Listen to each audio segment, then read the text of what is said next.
миналата седмица по света. Тук съм, за да ви представя най-интересните новини и акценти от последната седмица по света. Готови ли сте да слушате? Номер 1. Искате да отидете на среща с момичето или момчето, което харесвате, но нямате пари за разходи. Не се притеснявайте, ние ще ви ги дадем. Дали срещата е минала добре и ще се ожените? Дерзайте, ние ще платим и за това. Оженили сте се, но нямате къща, в която да живеете. Не се притеснявайте, ние ще се погрижим и за това. Чакай. Под ние нямам предвид мен, а южнокорейското правителство. Все още не си събирайте багажа, за да се преместите в Южна Корея. И така, какъв е проблемът? Южна Корея има най-ниската раждаемост в света. Раждаемостта е средният брой деца, които се раждат на една жена. В идеалния случай този коефициент трябва да бъде поне 2,1, което означава, че всяка жена трябва да има около 2 деца, за да се запази населението. Но в Южна Корея този коефициент е само 0,72. С други думи, те едва раждат по едно дете. Още по-лошото е, че този коефициент намалява всяка година. Защо това е така? Защото отглеждането и възпитанието на деца там е изключително скъпо, особено когато става въпрос за тяхното обучение. Дори ако и двамата съпрузи работят, доходите им едва стигат, за да покрият разходите за отглеждане на деца. Разходите за живот са толкова високи, че закупуването или дори наемането на жилище е голямо предизвикателство.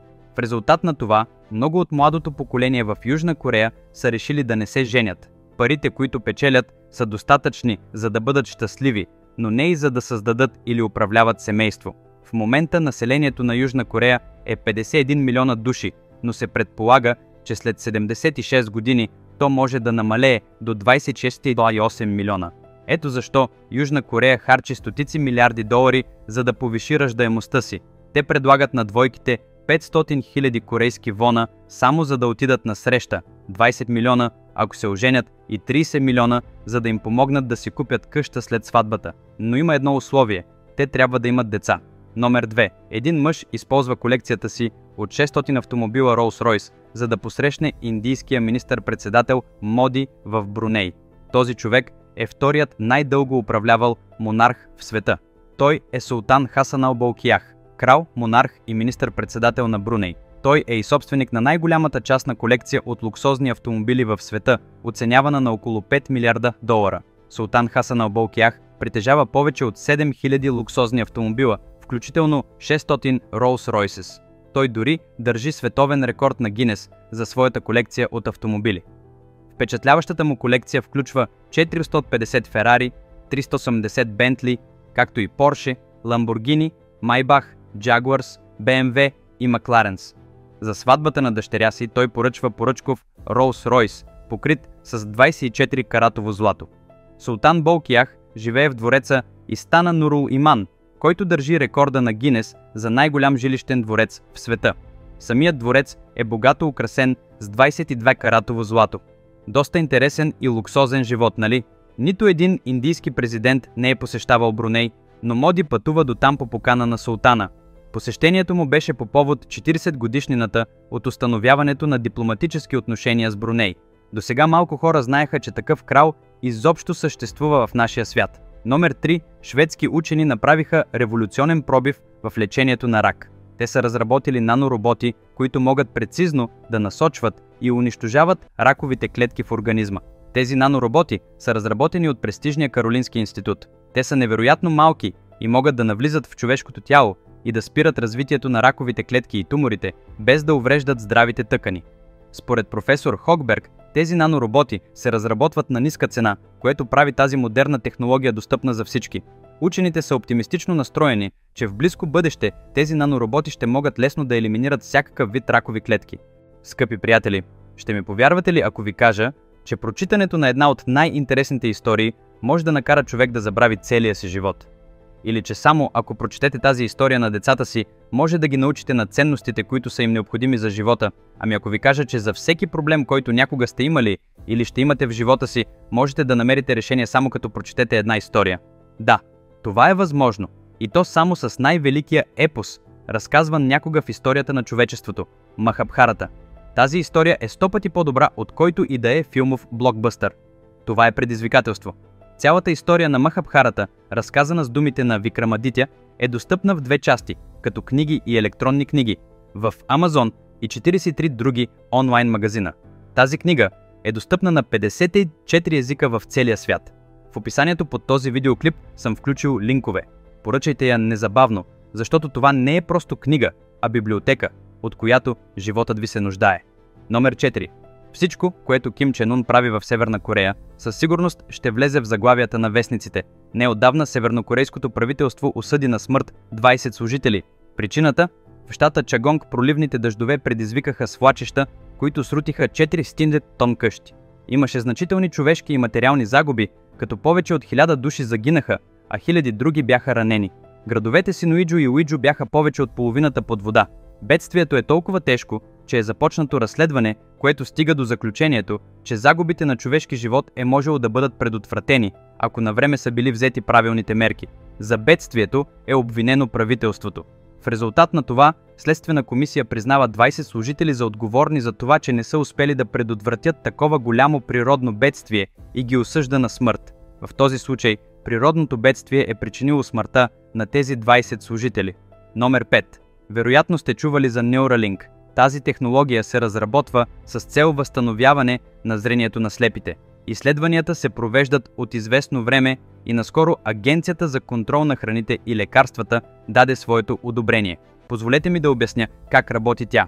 Neuralink е компания за мозъчни чипове, основана от Илон Мъск. Малък чип, наречен Neuralink, се имплантира в човешкия мозък и свързва мозъка с компютър. При хората с увредено зрение към главата им се прикрепя камера, която се свързва с чипа Neuralink.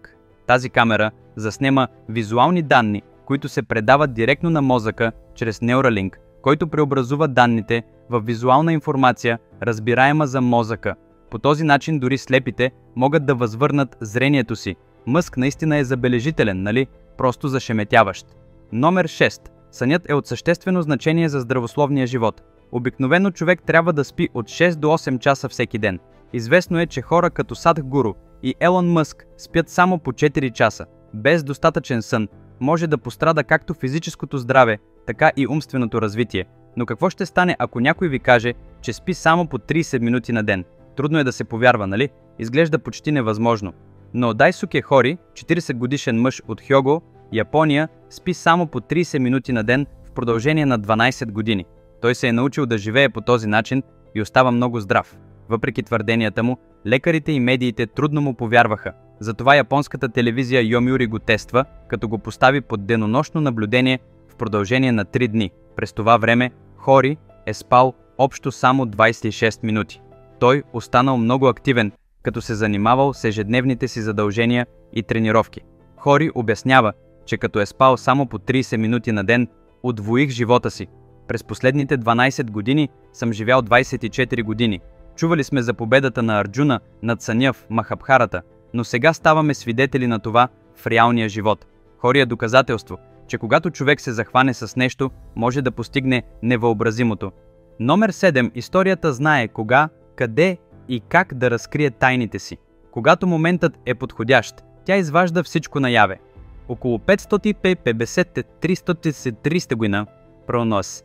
Няколко души работели в близост до солна мина, когато се случил инцидент и те били погребани в мината. По онова време, истината за случилото се остава скрита.